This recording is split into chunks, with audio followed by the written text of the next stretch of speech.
to today's episode of Heard and Seen Around. I am Rajesh Karipurath. This is my take on macroeconomic and geoeconomic data points, which I find interesting. I hope you enjoy watching it as much as I enjoyed curating it. Cheers. AI might take over the world, but have you seen humans drive in traffic?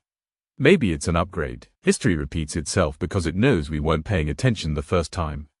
Every civilization thought it was the smartest one. That's why we keep finding their ruins. We built the internet to share knowledge. We use it to argue about pizza toppings. Spiritual enlightenment used to take decades. Now it's a 10-minute podcast episode. Here's a plot twist the bond market wasn't expecting. Corporate giants are now borrowing cheaper than actual governments. Yes, Airbus, LVMH, L'Oreal, even Siemens are getting lower yields than their sovereigns. It's like investors looked at national budgets, then their corporate balance sheets and said, no thanks, I'll take the perfume company over the parliament. This is what happens when governments run big deficits, politics gets messy, and corporates quietly stack record cash piles. In other words, fiscal discipline is now a luxury good. Here's a fun global currency report card. And by fun, I mean only if you're Brazil or Mexico. Because the Brazilian real and the Mexican peso are actually crushing it, up double digits against the dollar. Clearly, someone's been eating their macroeconomic spinach.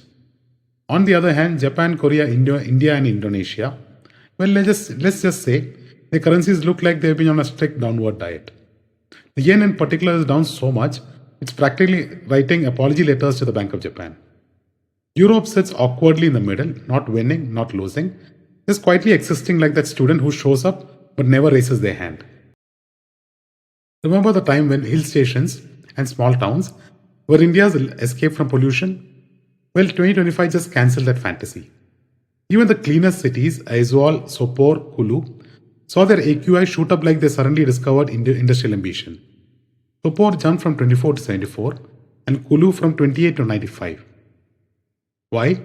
Brick kills, biomass burning, unpaved roads, diesel pumps, basically everything except a villain monologue. Meanwhile, Delhi is still leading the pollution league table with PM 2.5 levels that convert directly into a cigarette distribution.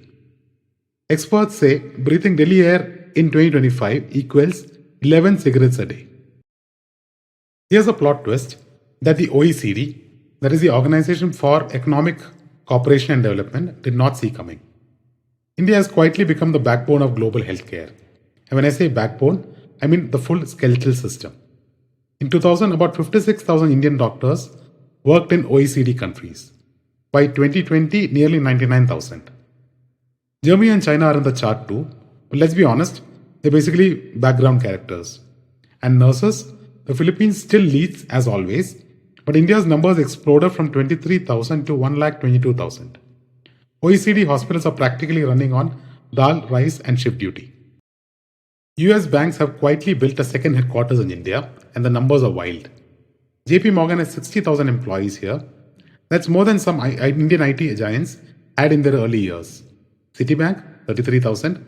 Bank of America, 29,000. Even Goldman Sachs, the land of $10 coffees and $200 spreadsheets, has 8,000 people in India. Put simply, global finance may be priced in New York, but it is processed in India. These GCCs, Global Capability Centers, aren't just back offices anymore. They're running tech, risk, analytics, compliance, and half the engines that keep Wall Street awake. Apple's India story has gone from experiment to full-blown manufacturing romance. Look at this data. iPhone exports jumped from just $0.4 billion in FY22 to a massive $10 billion by FY26.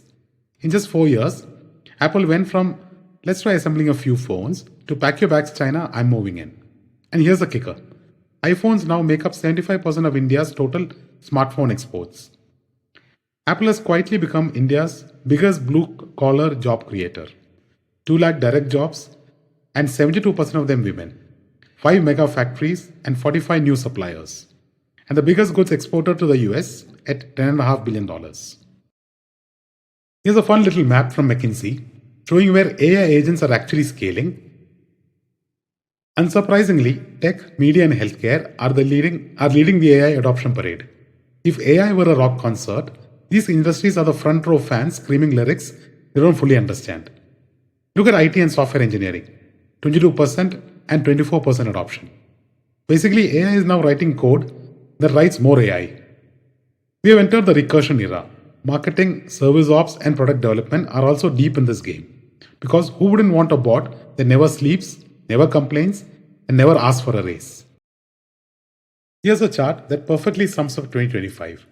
The US, China, Japan, Korea, Taiwan, everyone is riding the AI rocket ship. Market caps inflated, valuations levitating, and analysts speaking in GPU units. And then there's India, calm, quiet, reading a book in the corner. While other markets saw trillions added because of AI linked mega firms, India barely budged. That's because it barely has any. And what used to look like a big disadvantage now looks okay. HSBC puts it well. India is a good AI hedge. Translation: if the global AI bubble indeed pops, India won't need a seatbelt because it wasn't on the roller coaster anyways.